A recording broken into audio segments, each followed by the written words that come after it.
सरस्वत्यो रूपम् अपरमहितं विप्रतिहताम्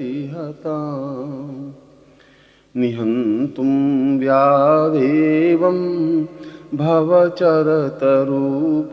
श्रियमहो गतं देव्यं पूर्णं परमपवितं पूर्णदविदे अतोर्व्यां पूर्वस्यां मदनमदपूर्वं व्यतिरति। ब्रह्मोपनिषद के इस श्लोक में मां सरस्वती के समस्त स्वरूप और उसके साधना रहस्यों को स्पष्ट कर दिया है। सरस्वती अपने आप में जीवन का आधारभूत स्वरूप है। कल्पना करें कि यदि हम बहुत सुंदर हों, आकर्षक हों और यदि हमारे पास वाणी न हो, बोलने की शक्ति न हो, तो हमारा स्वरूप, हमारा आकर्षण अपने आप में समाप्त हो जाता है। और यदि बोलने की कला और प्रभाव डालने की कला का जहां तक प्रश्न है, यदि व्यक्ति के पास ये कलाएं नहीं हैं, तो वह चाहे कितना ही धनाढ्य हो, कितना ही संपन्न हो, कितना ही सुंदर हो, उसका व्यक्तित्व अपने आप में अधूरा सा लगता है।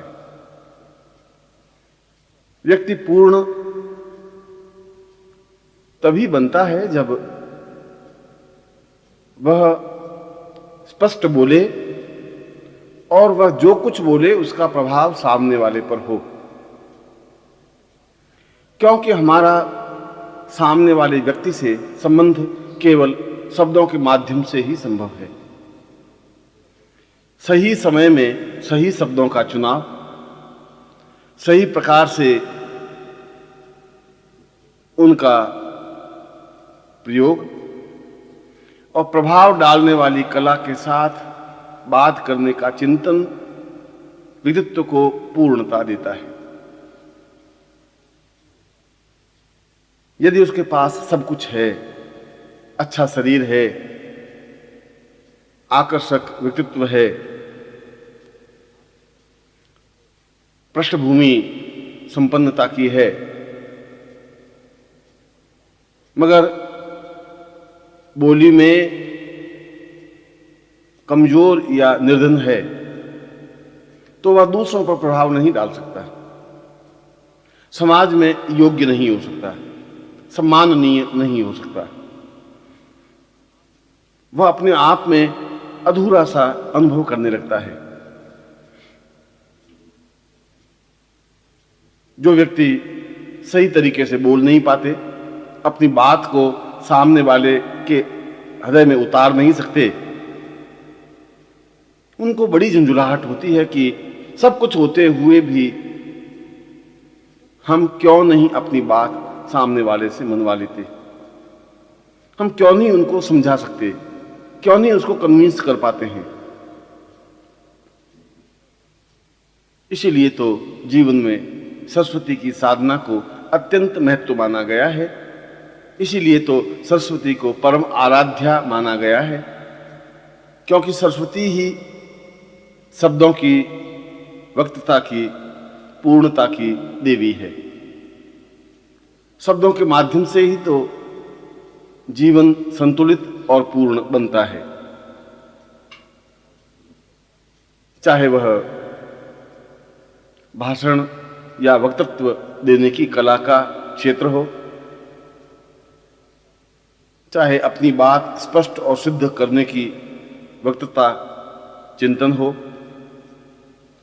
चाहे पंडित हो और शास्त्रार्थ के माध्यम से सामने वाले को पराजित करने की कला का ज्ञान हो, और चाहे संगीत का क्षेत्र हो, गायन का क्षेत्र हो, ये सभी क्षेत्र जीवन के आवश्यक क्षेत्र हैं, क्योंकि ये जीवन के पूर्ण चिंतक हैं। एक व्यक्ति चाहे किसी भी प्रकार के व्यक्तित्व का हो, और यदि वह प्रभावपूर्ण ढंग से वक्तव्य देता है जिसका प्रभाव उपस्थित जन समुदाय पर होता है, तो वह प्रशंसा और तालियों को बटोर लेता है। यदि शास्त्रार्थ में स्पष्ट उच्चारण है और अपने तर्कों को क्षमता के साथ सामने वाले के सीने में उतारने के लिए प्रस्तुत है, तो वह शास्त्रार्थ में विजयी हो जाता है और विजयश्री उसके गले में पड़ जाती है।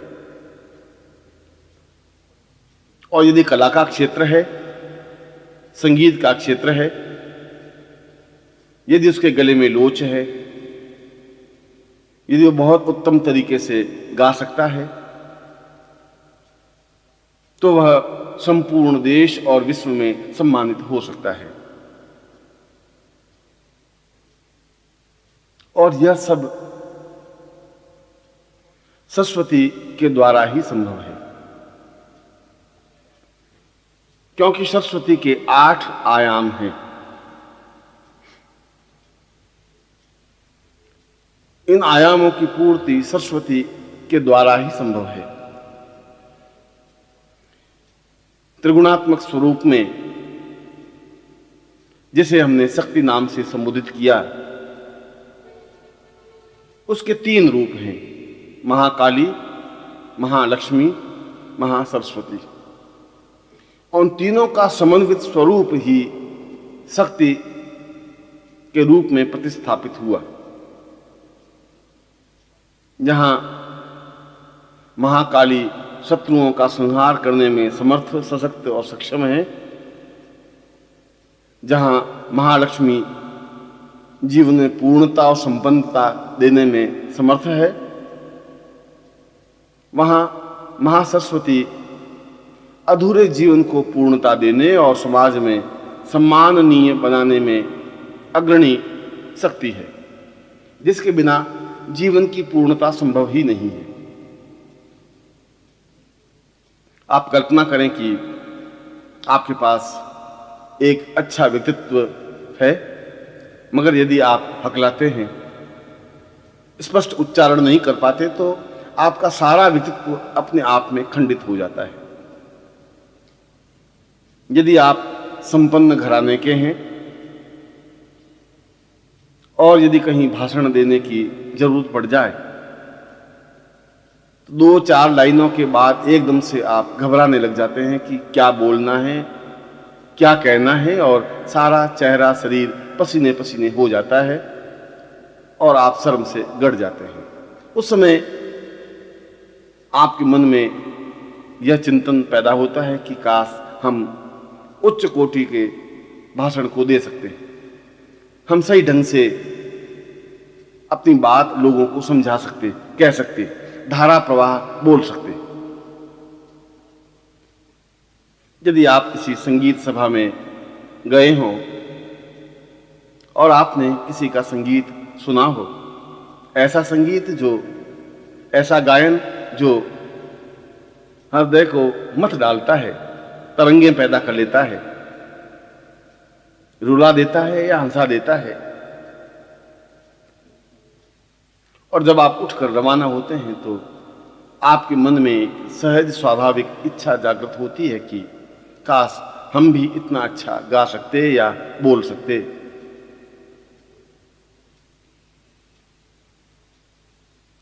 क्योंकि वक्तृत्व कला के बिना जीवन अपने आप में अधूरा है, बेमानी है, व्यर्थ है। यदि हमारे होठों पर तरन्नुम और संगीत नहीं है तो हमारा जीवन खाली खाली सा अनुभव होता है। यह जरूरी नहीं हो कि आप इस क्षेत्र में अद्वितीय हो, मगर यह जरूरी है कि आप में क्षमता हो। आप में स्पष्ट उच्चारण करने की शक्ति हो, आप बातचीत कला में निपुण हो, किसी व्यक्ति को प्रभावित करने की कला हो। एक वकील कोर्ट में धारा प्रवाह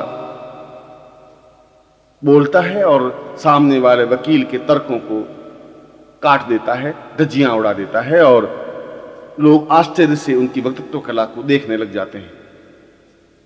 उस समय आपके मन में भी ऐसा ही चिंतन आता है कि काश आप भी इस प्रकार से बोल पाते। इसीलिए तो पूरे जीवन का सार बोलने की कला में है, क्योंकि हमारा अधिकांश समय समाज के अन्य लोगों के साथ व्यतीत होता है। पुरुष, स्त्रियां, मित्र, प्रेमी, प्रेमिकाएं, पत्नी, पुत्र, मां, बाप, भाई, बहन, संबंधी, रिश्तेदार, इन सभी के साथ हमारा संपर्क, साहचर्य बना रहता है और इनसे बातचीत भी करनी पड़ती है, अपनी बात भी इनको समझानी पड़ती है, इनको प्रभावित भी करना होता है। और यह सब शब्दों के माध्यम से ही संभव है, उत्तम वक्तृत्व कला के माध्यम से ही संभव है। और ऐसी श्रेष्ठ वक्तृत्व कला बिना सरस्वती की कृपा के संभव नहीं है। इतना श्रेष्ठ गायन बिना भगवती सरस्वती की आराधना के बिना संभव नहीं है। यह तो तभी संभव है जब कंठ में भगवती वाग्देवी स्थापित हो, उसके कंठ में एक माधुर्य हो, ओज हो, प्रभाव हो, वह जो कुछ कहे सामने वाले के हृदय में उतर जाए, उसे बात कहने का ढंग हो। बातचीत की सफलता भी अपने आप में जीवन की श्रेष्ठ सफलता मानी जाती है और पूरे जीवन की सफलता का आधार भी यही है। यदि हमने जन्म लिया और जीवन जिया और असफल जीवन जिया तो उस जीवन का कोई मतलब, कोई मकसद नहीं होता।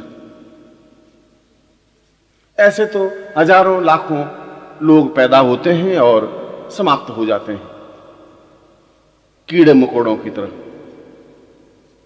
व्यर्थ की जिंदगी जीते हुए, अपने आप में पछताते हुए और निराशा से घिरे हुए,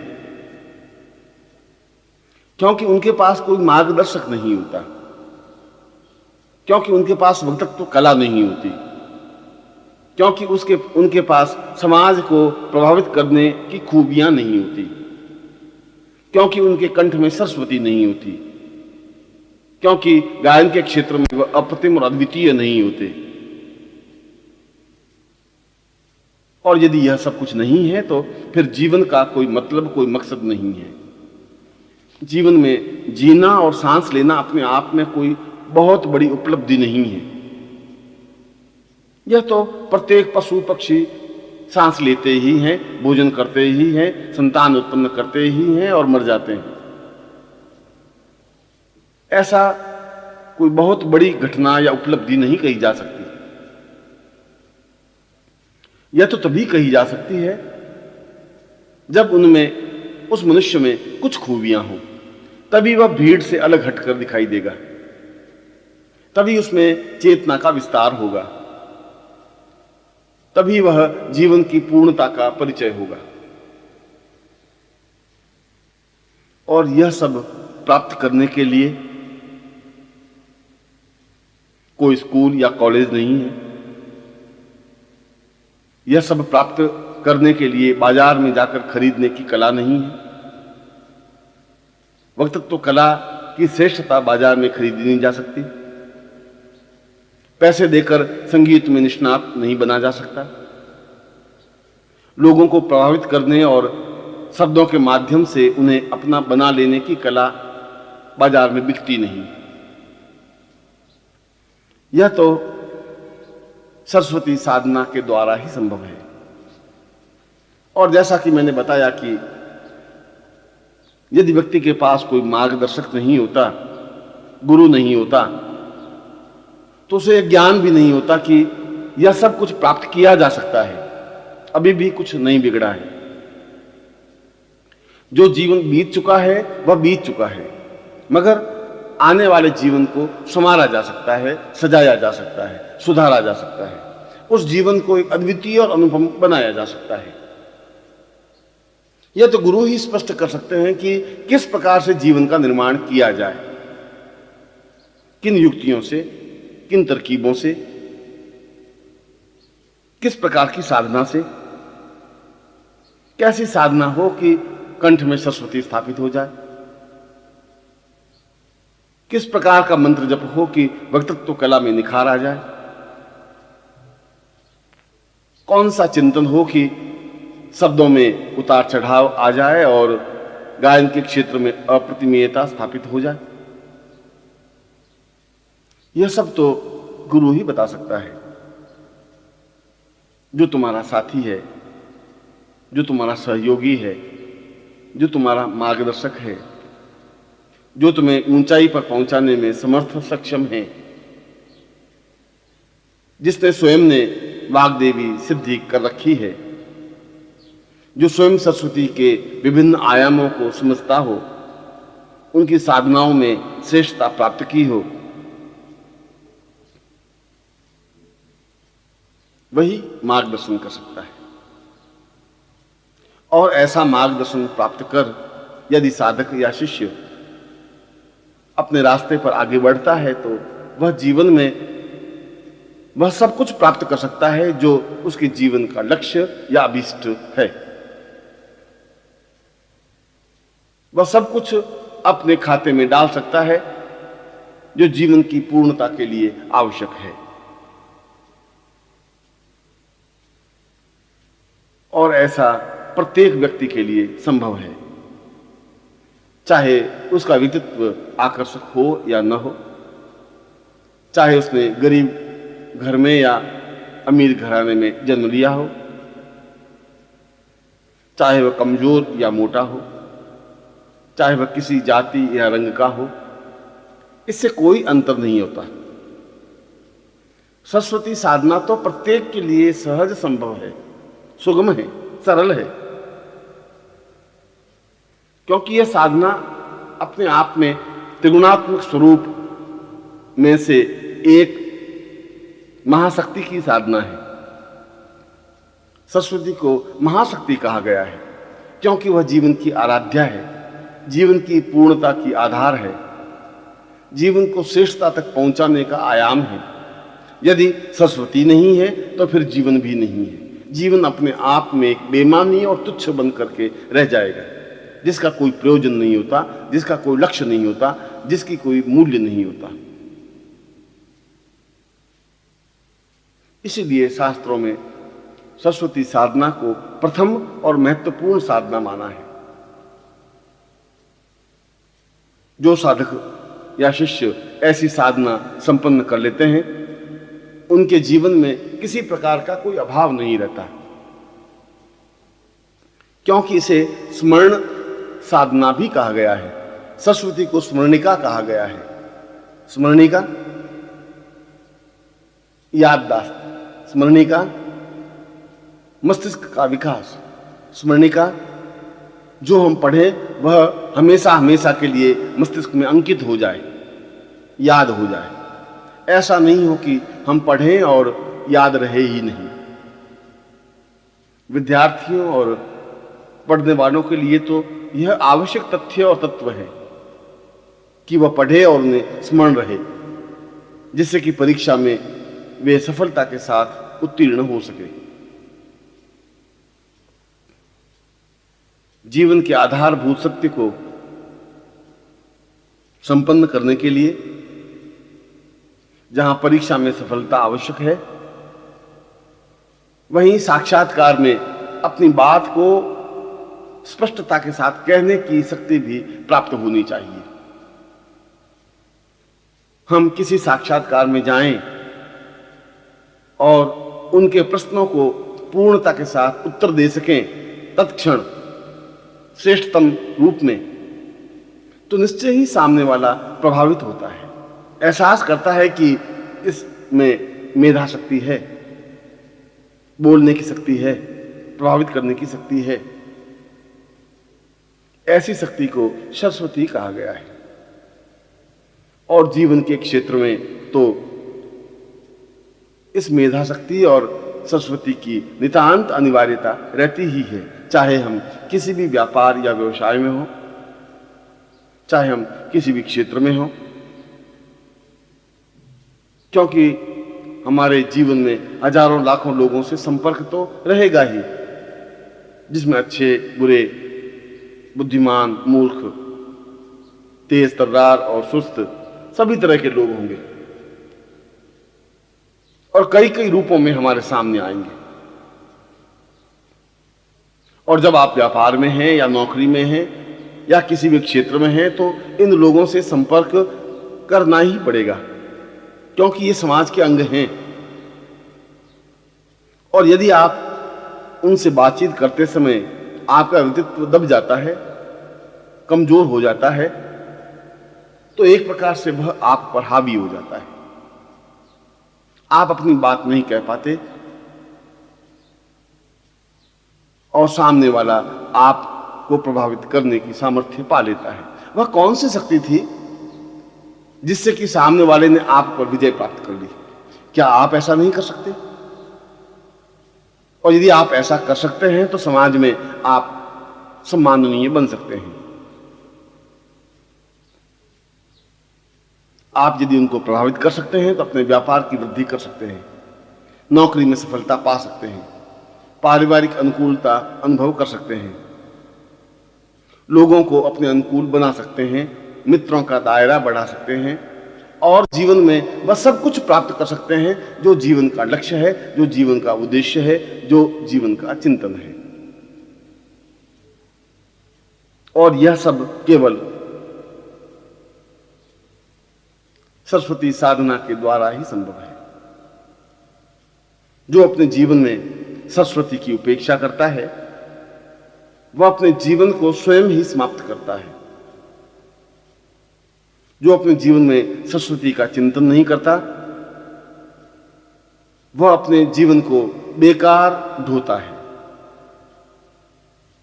क्योंकि इस प्रकार के जीवन का कोई मतलब या कोई मकसद नहीं होता, कोई मूल्य नहीं होता। वह तो एक घिसा पिटा जीवन होता है जिसका कोई अर्थ या चिंतन नहीं होता, जिसे सम्मान प्राप्त नहीं होता, जिसे समाज में श्रेष्ठता अनुभव नहीं होती, जिसे पूर्णता प्राप्त नहीं होती। और जो अपने जीवन में जो कुछ करना चाहता है नहीं कर सकता। इसीलिए तो शास्त्रों ने दो टूक शब्दों में कहा है कि जीवन का प्रारंभ होते ही बालकों को ही सरस्वती साधना संपन्न करा देनी चाहिए, तभी बालक मेधावी हो सकते हैं,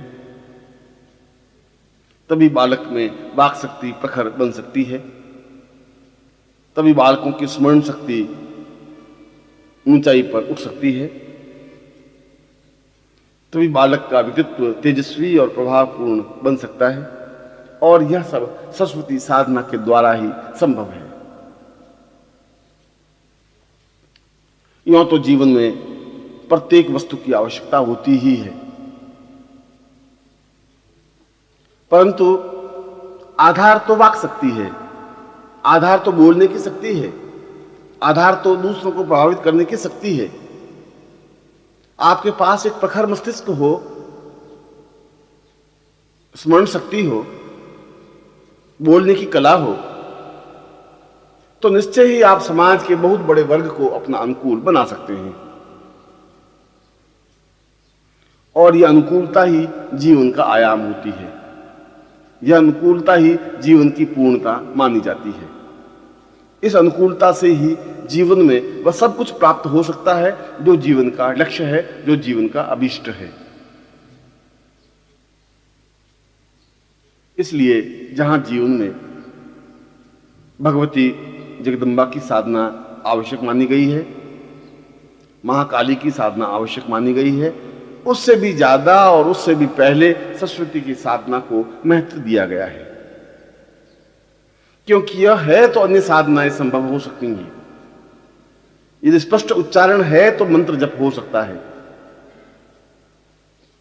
यदि स्मरण शक्ति है तो साधना की बारीकियां मस्तिष्क में अंकित हो सकती हैं।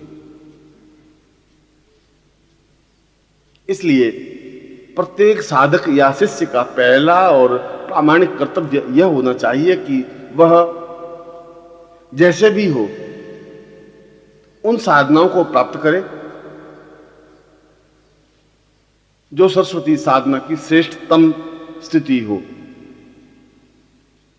जिसके माध्यम से बोलने की क्षमता प्राप्त हो, मेधा शक्ति बढ़े, स्मरण शक्ति में तीव्रता आए, व्यक्तित्व में निखार आए और हमारे शब्दों में, हमारी वाणी में प्रभावोत्पादकता बने। यह उन साधनाओं के माध्यम से संभव है जिसे वाग्देवी साधना कहा गया है। और वाग्देवी सरस्वती का ही एक प्रतिरूप है जो संपूर्ण जीवन को आधार देती है, चिंतन देती है, श्रेष्ठता देती है, जाज्वल्य मान्यता प्रदान करती है। जितने भी उच्च कोटि के योगी या सन्यासी हुए, वे चाहे गोरखनाथ थे, चाहे शंकराचार्य थे, चाहे वशिष्ठ थे, चाहे विश्वामित्र थे, चाहे गर्ग थे, चाहे कणाद और पुलस्त्य थे, इन सभी ने वाग्देवी साधना तो संपन्न की ही। आज भी जितने उच्च कोटि के गायक या संगीतकार हैं, वक्तृत्व कला में निपुण और श्रेष्ठ हैं,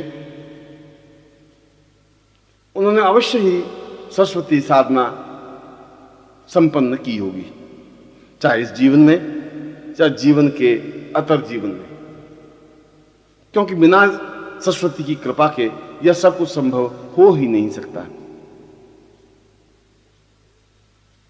और मैं सरस्वती के उन आयामों को स्पष्ट कर रहा हूं, उन मंत्रों और साधनाओं को स्पष्ट कर रहा हूं जो जीवन के आवश्यक हैं, जो जीवन के लिए आवश्यक हैं, जो जीवन की पूर्णता के लिए आवश्यक हैं। सरस्वती साधना के बारे में मैं उन गोपनीय रहस्यों को स्पष्ट कर रहा हूं जिनके माध्यम से जीवन को सभी दृष्टियों से पूर्ण बनाया जा सकता है।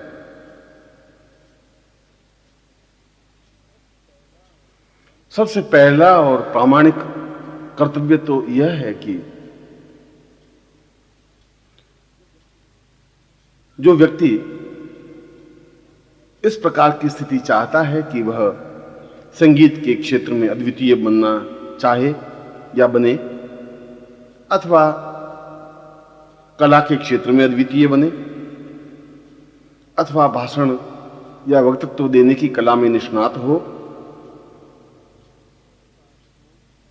अथवा स्मरण शक्ति में प्रखरता हो,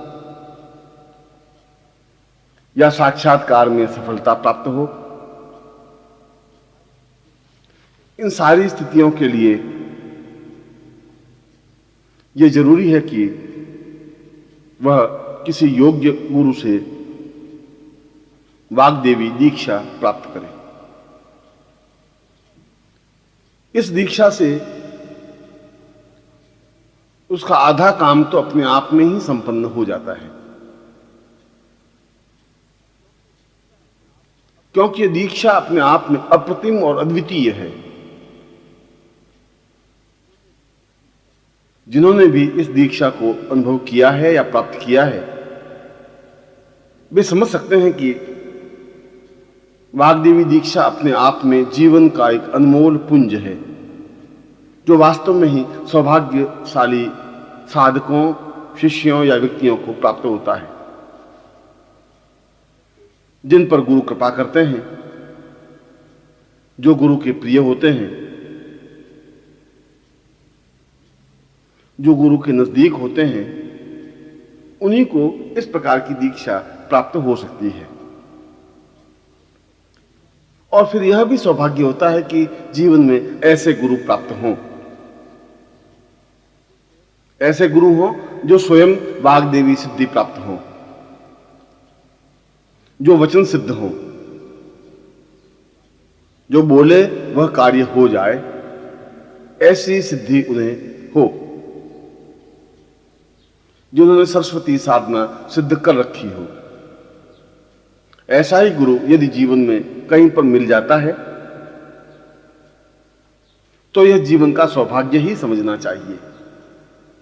फिर जीवन में चूकना नहीं चाहिए, फिर एक क्षण भी गंवाना नहीं चाहिए, फिर तत्परता के साथ उनके चरणों में बैठ ही जाना चाहिए और सेवा के माध्यम से गुरु से वह स्थिति प्राप्त कर लेनी चाहिए कि वे वाग्देवी दीक्षा देने में तैयार हो जाए। ऐसा ही जीवन धन्य कहा जा सकता है।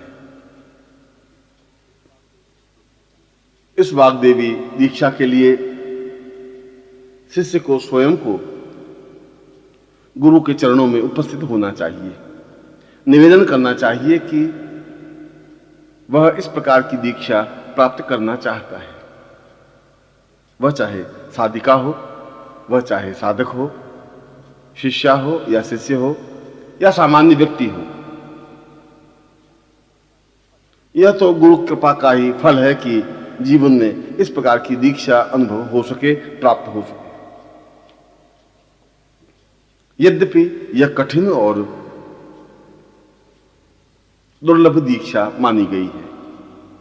गुरु आसानी से इस दीक्षा को नहीं देते जब तक कि उन्हें विश्वास नहीं हो जाए कि इस दीक्षा का दुरुपयोग नहीं होगा, क्योंकि इस दीक्षा के द्वारा शिष्य में वाग्देवी स्थापित हो जाती है, उसे वचन सिद्धि प्राप्त हो जाती है। वह अपने जीवन में जो भी कहता है वह हो ही जाता है। उसके चेहरे पर एक निखार और एक प्रखरता आ जाती है। उसके व्यक्तित्व में एक अनोखा ओज आ जाता है, जिसकी वजह से वह अलग से ही पहचाना जाता है। जीवन में ऐसी दीक्षा प्राप्त करनी ही चाहिए। और दीक्षा प्राप्त करने के बाद ही यदि साधक सरस्वती साधना या वाग्देवी साधना में प्रवृत्त होता है तो उसे सफलता मिलती ही है। यूं बिना दीक्षा भी वाग्देवी साधना संपन्न की जा सकती है, परंतु दीक्षा के बाद रास्ता अत्यधिक सरल हो जाता है, सुगम हो जाता है। फिर असफलता के कोई चिन्ह नहीं रह पाते। फिर यह निश्चित हो जाता है कि सिद्धि प्राप्त होगी ही।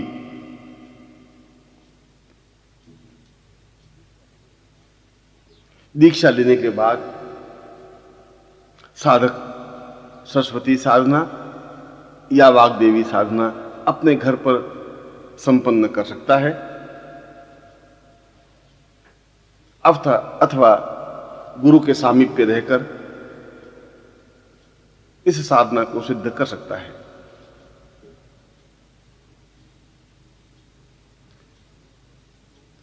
मैं यहां पर दो श्रेष्ठ, गोपनीय और महत्वपूर्ण साधना क्रम स्पष्ट कर रहा हूं, जो कि जीवन के लिए आवश्यक है, अनिवार्य है, जीवन की पूर्णता के लिए जरूरी है। पहली सरस्वती साधना, जिसके माध्यम से स्मरण शक्ति बढ़े, हम जो भी पढ़ें या सुने वह स्मरण हो जाए और काफी लंबे समय तक स्मरण बनी रहे।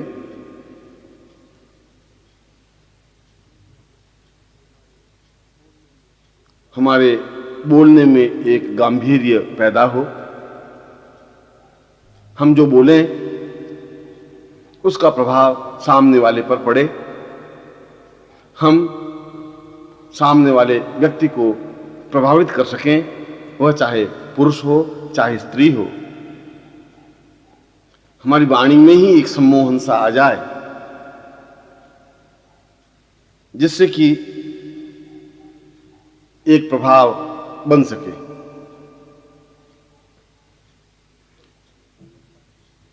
परीक्षा में सफलता या साक्षात्कार में पूर्ण अनुकूलता इस सरस्वती साधना के माध्यम से ही संभव है। इसके साथ ही साथ यदि हमें श्रेष्ठ गुरु नहीं मिल रहे हो, गुरु कृपा प्राप्त नहीं हो रही हो, गुरु की सामीप्यता अनुभव नहीं हो रही हो, तब भी यह सरस्वती साधना ही सहायक हो सकती है। और इसीलिए प्रत्येक व्यक्ति को सरस्वती साधना संपन्न करनी चाहिए। इस सरस्वती साधना के 3 आयाम हैं। एक तो गर्भस्थ बालक को चेतना देना या सरस्वती सिद्ध कराना। दूसरा, जब 5 वर्ष का बालक हो जाए तब उसकी जिह्वा पर सरस्वती बीज मंत्र कीलित करना। और तीसरा, सरस्वती साधना संपन्न कराना। ये तीनों ही आज के युग में व्यक्ति के लिए आवश्यक बन गए हैं। जो वास्तव में ही अपने बालकों को मेधावी बनाना चाहते हैं, योग्य और उत्तम बालक चाहते हैं, जो पढ़ाई के क्षेत्र में और प्रत्येक क्षेत्र में तीव्रता के साथ बढ़ सके, तो गर्भ में ही गुरु सरस्वती साधना संपन्न करा लेता है। इसे गर्भस्थ सरस्वती साधना प्रयोग कहा जाता है। जब गर्भ में बालक 3 महीने से ज्यादा समय का हो जाए, तब पति पत्नी दोनों को गुरु के चरणों में पहुंचना चाहिए और निवेदन करना चाहिए कि होने वाली संतान को आप अभी से सरस्वती प्रयोग संपन्न करवा दें। क्योंकि उस समय उस बालक को यदि सरस्वती प्रयोग संपन्न करवा दिया जाता है तो वह अपने आप में ही मेधावी बनकर के ही जन्म लेता है। पिछले जीवन के सारे ज्ञान को वह अपने साथ लेकर ही जन्म लेता है। यह अपने आप में एक उच्च कोटि का प्रयोग या साधना है जो बहुत कम योगी, सन्यासी या गुरु जानते हैं। ढोंग या पाखंड की बात तो अलग है। यूं तो जितने भी साधु, सन्यासी या योगी हैं वे सभी ऐसा कह सकते हैं कि हमें गर्भस्थ बालक को चेतना देने की साधना का ज्ञान है, पर वास्तविकता में ऐसा होता नहीं, क्योंकि यह अपने आप में अलौकिक और अद्वितीय साधना प्रयोग है जो बहुत ही कम लोगों को ज्ञात होता है। पति पत्नी दोनों को गुरु के चरणों में पहुंचकर इस प्रयोग को संपन्न करने का आशीर्वाद प्राप्त करना चाहिए और गुरु इस पूरे प्रयोग को संपन्न करावे। पूर्ण सामाजिक, नैतिक और आध्यात्मिक क्रियाओं के माध्यम से, जिससे कि गर्भस्थ बालक चेतना युक्त बने, जिससे कि बालक का मस्तिष्क विकसित हो, जिससे कि पिछले जन्मों में प्राप्त की हुई शिक्षा का उसे स्मरण रहे, जिससे कि जन्म लेते समय वह अपने आप में ही पूर्णता युक्त जन्म ले, जिससे कि वह आगे चलकर एक अद्वितीय व्यक्तित्व बन सके। इसे गर्भस्थ सरस्वती प्रयोग कहा गया है। और जो भी समझदार माता पिता हैं, जिनके पास भी सुविधा है, जो उसे उचित समझते हैं, उनको यह प्रयोग अवश्य ही संपन्न कराना चाहिए। दूसरा प्रयोग, जब बालक 5 से 8 वर्ष का हो, तब जिह्वा सरस्वती प्रयोग संपन्न किया जाता है। यों तो यह प्रयोग जीवन के किसी भी भाग में, किसी भी उम्र में संपन्न किया जा सकता है। कोई जरूरी नहीं है कि वह 5 या 8 वर्ष का ही हो। 40 साल के व्यक्ति को भी जिह्वा सरस्वती प्रयोग संपन्न कराया जा सकता है, 60 साल के व्यक्ति को भी संपन्न कराया जा सकता है। पर यदि सुविधा हो और बालक 5 से 8 वर्ष के बीच की उम्र का हो, तो उसे तो यह प्रयोग अवश्य अपने गुरु के द्वारा संपन्न करा ही लेना चाहिए, वह चाहे बालक हो चाहे बालिका हो।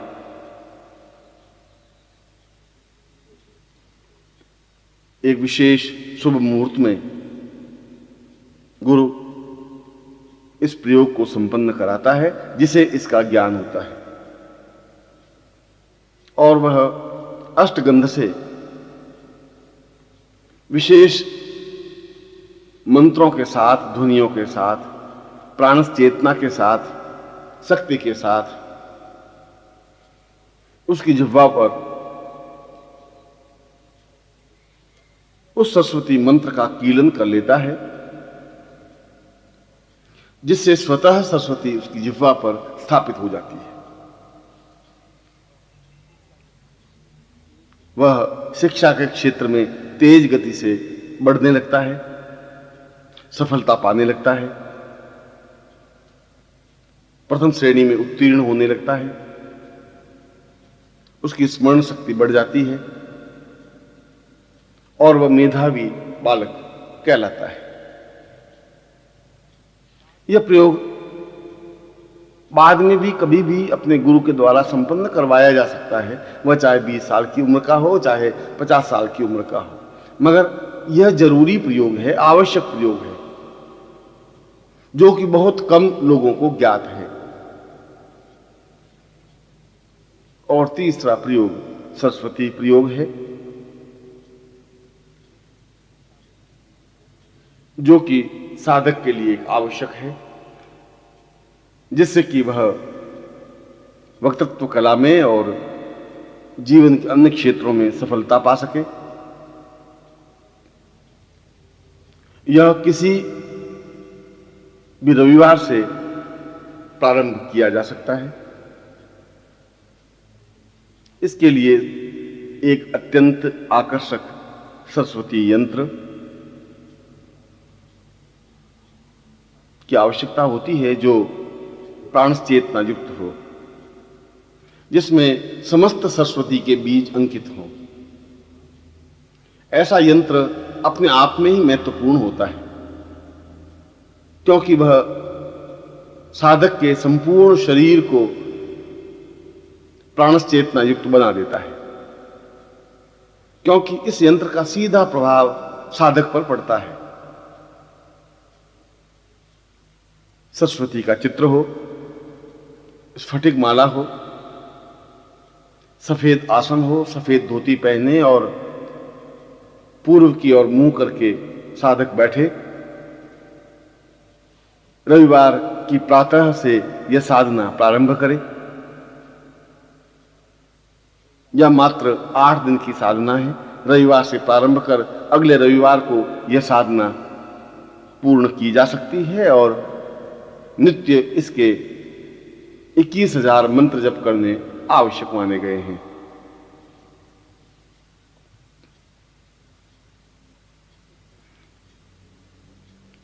इसमें मंत्र है ओम ऐं सरस्वत्यै नमः। मंत्र भले ही छोटा सा हो मगर ऐं बीज के युक्त है, इसलिए इसका सीधा प्रभाव साधक पर पड़ता ही है, क्योंकि वह यंत्र अपने आप में इस मंत्र से सीधा संबंध रखता है और इसलिए इस मंत्र और उस यंत्र का सीधा प्रभाव साधक के चित्तवृत्ति पर होता है। जब यह साधना संपन्न कर ले तब उस स्फटिक माला को गले में धारण कर ले। ऐसा करने पर इस साधना के जो लाभ मैंने बताए हैं वे स्वतः साधक को प्राप्त हो जाते हैं। उसकी वाणी में निखार आ जाता है, उसके व्यक्तित्व में एक चेतना बन जाती है, एक प्रभाव बन जाता है। वह जो कुछ बोलता है वह सत्य होने लगता है, उसे वाक सिद्धि प्राप्त होने लगती है, उसकी स्मरण शक्ति बढ़ जाती है, उसकी सफलता की स्थिति अपने आप में तेजी के साथ अग्रसर हो जाती है। और दूसरी साधना है वाग्देवी साधना, जिसके माध्यम से कला के क्षेत्र में पूर्णता पाई जा सकती है, संगीत के क्षेत्र में, नृत्य के क्षेत्र में, भावनाओं के चित्रण के क्षेत्र में, चित्रकला के क्षेत्र में और उन सारे क्षेत्रों में जहां सरस्वती की आराधना संपन्न होती है। इसी को तो वाग्देवी साधना कहा गया है। प्रत्येक कलाकार के लिए यह साधना आवश्यक ही नहीं, अनिवार्य मानी गई है। यह साधना रविवार से प्रारंभ होती है और यह साधना भी मात्र 8 दिन की ही साधना है, जिसमें वाग्देवी का चित्र और मंत्र सिद्ध प्राण चेतना युक्त वाग्देवी यंत्र की आवश्यकता होती है। साधक रविवार की प्रातः सफेद वस्त्र पर इस यंत्र को स्थापित कर दे और उसके पीछे ही वाग्देवी चित्र को भी स्थापित कर दे।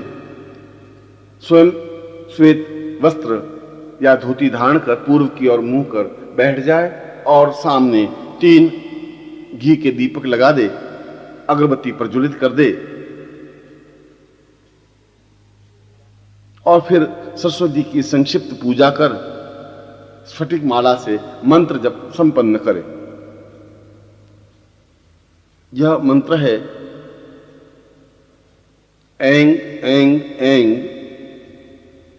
वाग्देव्यै ऐं ऐं ऐं नमः।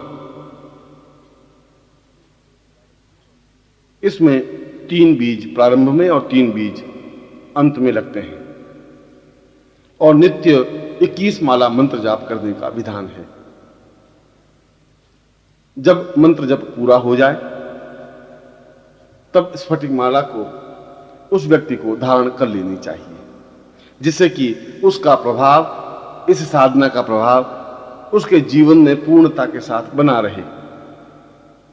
यदि साधक चाहे तो सरस्वती साधना और वाग्देवी साधना दोनों संपन्न कर सकता है, मगर ये दोनों ही साधनाएं जीवन के लिए आवश्यक हैं, अनिवार्य हैं। वाग्देवी साधना संपन्न करने पर साधक कला के क्षेत्र में तेजी के साथ आगे बढ़ता है, उसे लोकप्रियता प्राप्त होती है, उसके संगीत में और नृत्य में निखार आ जाता है, व्यक्तित्व देने की कला में एक प्रखरता आती है और उससे भी ज्यादा महत्वपूर्ण यह है कि वह अपने शब्दों के माध्यम से दूसरों को प्रभावित करने में सक्षम हो जाता है। वह चाहे परिवार का व्यक्ति हो, चाहे बाहर का व्यक्ति हो, चाहे समाज का व्यक्ति हो, चाहे कहीं का व्यक्ति हो, वह उसके अनुकूल और वशवर्ती बन जाता है। इसीलिए वाग्देवी साधना को जीवन का आधार माना गया है और इन दोनों साधनाओं में सिद्धि प्राप्त कर लेना ही जीवन को पूर्णता पर पहुंचाना है और ऐसा आपके जीवन में हो ही मैं आपको आशीर्वाद देता हूं।